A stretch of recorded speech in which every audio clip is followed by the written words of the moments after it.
Hey everybody, it's Michael here. If you look behind me, you're probably saying to yourself, that's not Michael's office, that's a hotel room.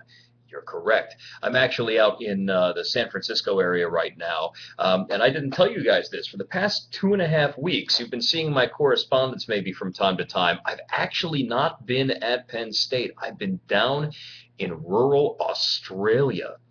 Yes, it is true. So I've actually been conducting work down there, dealing with a research project. It's a development research project that deals with pest animals and agriculture because they have a lot of pest animal issues down there in Australia. Obviously, when the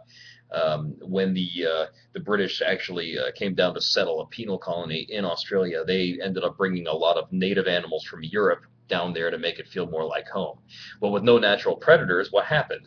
The species proliferated all over the place, and now they have problems with things like rabbits and foxes and wild dogs and wild pigs and whatnot that are really affecting the viability of their agricultural communities down there. Now, I don't know anything about pest management at all. I'm not a pest management guy, but what I am looking at is how they're actually working with the community to come up with more community-centered solutions about what to do about it, more humane solutions, ways to think and innovate around maybe what's out there already, so that you can basically balance the issues that are going on down there. So the whole idea is to get handed back to the community and find out what these initiatives are doing, if anything, to try to get the community voice involved and see what people think and make sure that everybody's voice is heard. So it's been interesting research, and it's going to be going on for a while. This is just one of the projects that I'm working on, but it was a really good time. And I'm actually headed to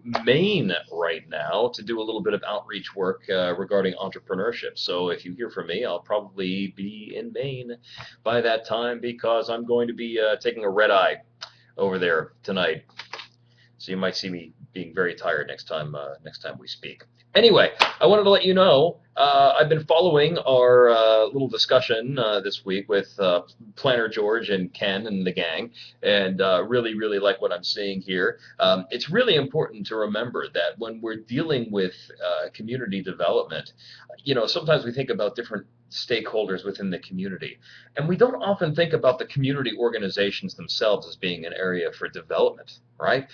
So when we talk about government offices and planning agencies and whatnot, being able to manage people and being able to work with people effectively is going to be extremely important. And I hope that as you carry your work forward in the development world, you're already thinking that while you're developing communities, you're also developing the organizations and the culture within them. So it's extremely important to begin by setting the tone early with a lot of the groups that you'll be working with, and to really kind of state your intentions and the kinds of ethics that you'd like to follow as you conduct your community work.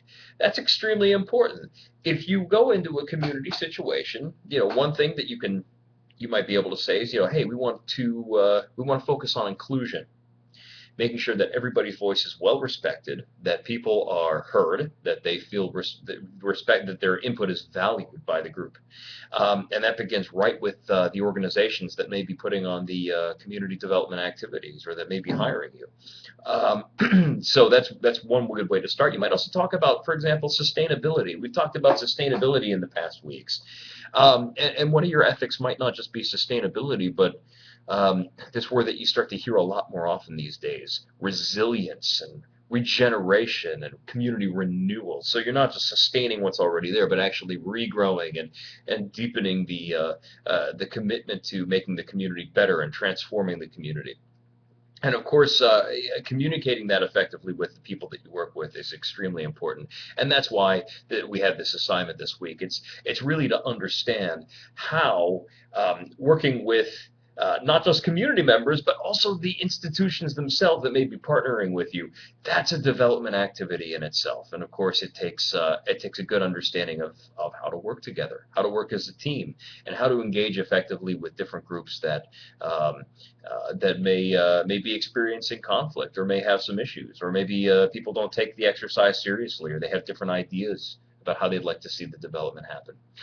Anyway, That's all I have to say right now. I just wanted to give you kind of an update.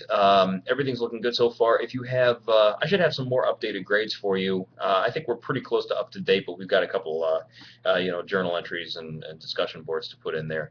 But I should be getting those updated probably in the next couple of days. If you do have any questions for me, I'm here. Give me a call. Even though I'll be traveling, I will be checking in regularly. I've got internet everywhere that I'm going. Rural Australia was a little bit tougher.